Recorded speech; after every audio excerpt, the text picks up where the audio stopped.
Mabungahong kabuntagon, mga igsoon. Medyo bugnaong panahon. No? Kumusta mo diha? Kanunay ko nag-aampo mga followers, mga subscribers, mga avid viewers, listeners. Kanunay ko nag-aampo nga namos mayong kahimtang, mayong panglawas og duol sa Ginoo. This morning I have a short encouragement for us. Ako ni siyang gipost ganina, but ako lang gamag video siya mga igsoon. May tungod bitaw anang once magkalayo or malayo kas Ginoo, magkaduol sad ka, maduol kas makadaot nga bisyo. And that's true mga igsoon, no? Sa atong pagpangalagad sa Ginoo, of course, once first time nato ma-encounter ang presence ni Lord, first time nato ma-encounter ang hiccup sa Ginoo, natay gitawag og personal encounter gibitaw ni Lord. Lahi atong feeling, kabantay mo, atong feeling is grabing kalinaw, kalipay, unya uhaw kay tas Ginoo. Pero abi yung mga igsoon, normal na siya sa first love. The moment we experience kanang bag-o pa lang nato na sinati ang kamaayo sa Ginoo, bag-o pa lang nato na sinati ang mga gakos sa Ginoo, ang hiccup sa Ginoo, ang comfort ni Lord, naturally in love kay tas Ginoo, no? Grabe ta ka on fire ni Lord. Pero kabalo ba mo igsuon nga sa diyang nangalagad na tas Ginoo, ning biya na tas kangit-ngit, ning disconnect na tas sa kangit-ngit, unya ni-reconnect ta or nag-connect na connected na ta ni Lord.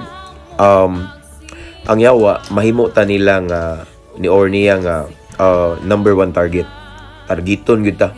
Ang yawa igsoon dili na muundang or wala siya muundang, walay tugpa-tugpa tama kay nang yawa igsoon sige nagupuhupo nangitag paagi, nangita siya agianan or higayon para makaatake nato, no? Mao nagingon sa pulong sa Ginoo nga sama siya sa leon nga nagngulob, naglibot-libot, nangitag tukbunon ug kisay tukbunon sa yawa, ikaw ug ako nga nangalagad nga tinud-anay sa Ginoo. Now mao na mga igsoon nga sa dihang naduol tas Ginoo, aminaw mo, nindot kayo na natay kabag-uhan sa itong kinabuhi, pero igsoon prangkahan ta mo.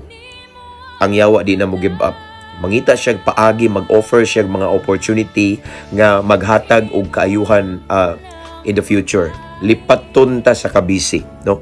Mangitag paagi ang yawa, bisihon ta sa mga butang nga dili sala, mga butang nga makaayo apan usa ka butang nga gipanid-an sa yawa. Kabalo ang yawa nga once mabisi ta, mabisi sa mga butang nga dili siya sala, mag-anam ta og kalayo, mag-anam ta og mag-anam ta og distansya sa Ginoo. Ug maunay kadaugan og kalipay sa yawa. Nga naman, kabalo ang yawa igsoon nga bisag unsa pa ka kabuutan karon, bisag gibag-o pa ka sa Ginoo, adik-adik ka kaniadto, pareha na ko gibag-o sa Ginoo. Di na ka manigarilyo, di na ka palahubog. Wala na ka nangabit, no? As in, wala na ka kahilayan, no? Wala na ka nalulong sa mga grabe nga kadautan, naglunang sa tumang kanabitawng kasalanan or kalapasan, no? Wala na ka diha, no? Kay na naman kay Ginoo. Pero sa dihang mag-anam kag kalayo, mag-anam kag kakang-a or distansya tungod kay nabisi na kas imong trabaho, negosyo, pag-eskwela, nabisi na kas mga buluhaton nimo matag adlaw sa imong racket para maka-income. Once mabisi ka, dili man sala ang imong gibisihan, wa man ka nanindag syabo, pero ang kanang kabisi mao din nagipangita sa yawa.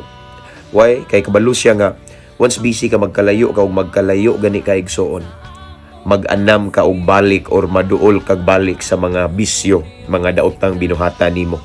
Ug ang kadtong mga gibiyaan nimo kaniadto, matingala ka kay mag-crave na ka, matingala kay gaganahan naman kumo mo nga ni, bro, curious naman ka sa imong mga bisyo nga gibiyaan. Kay ang kamatuoran mao ni, once malayo ka ni Kristo, maduol ka sa bisyo.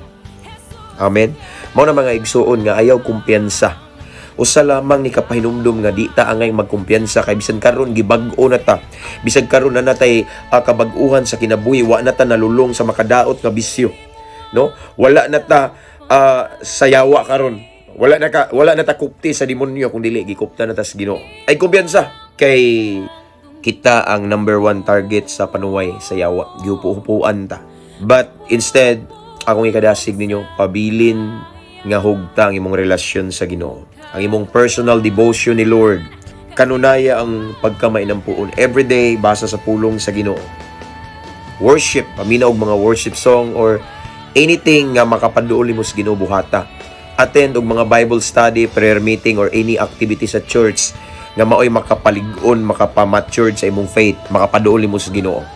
Kay once gani igsuon, mag-anam-anam ka og kang-a or distansya, mag-anam-anam kag kalayo, di ka kabantay, mag-anam-anam sa kagkaduol sa bisyo, mag-anam-anam ka og gana sa pagbuhat og mga butang nga gibiyaan naman unta nimo. Imo naman tang gisurrender ang suyop, ang pagkapalahubog, ang sigarilyo, ang hilig og babae, noon sa man ang imuhang mga gibuhat, ang addiction sa pornography, imo na siyang gisurrender unta, gibiyaan, gibuhian, gikalimtan, apan tungod kay nagkalayo ka sa Ginoo, kay wa ka kabantay, kay busy kay ka sa mga butang nga dili sala, pero na wala na imong time ni Lord, meaning nagkalayo ka, ning distansya ka, ning kang-a ka, mag-anam sa kaubalik sa mga binuhatan nimo kaniadto. Matingala kay lami naman ipalit og usa ka lungnik nga tanduay, lami naman iinom, lami naman mo tilaw sa bahig karon, kay murag kadungog ko na ay namaligya ning among silingan, mutilaw ka kuno nya ako ra usa magsulo ra ko CR o sa akong kwarto, wa bitaw ka kita si kuan.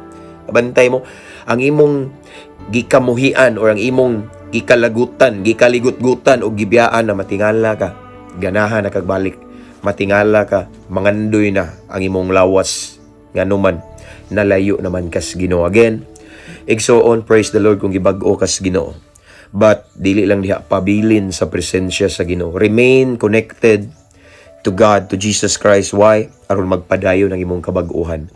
Kay kung mukang-a ka, mo distansya, mag-anam-anam kag palayo sa Ginoo, mag-anam-anam sa kagbalik sa makadaot nga bisyo. Apan kung everyday magkaduol ka sa Ginoo, magkaduol ka, magkalayo sad ka sa mga makadaot nga bisyo, kasinatian na nako usa ka gamayng pagdasig ug pahinumdum sa matag usa, ampo amping abante. To God be all the glory. God bless.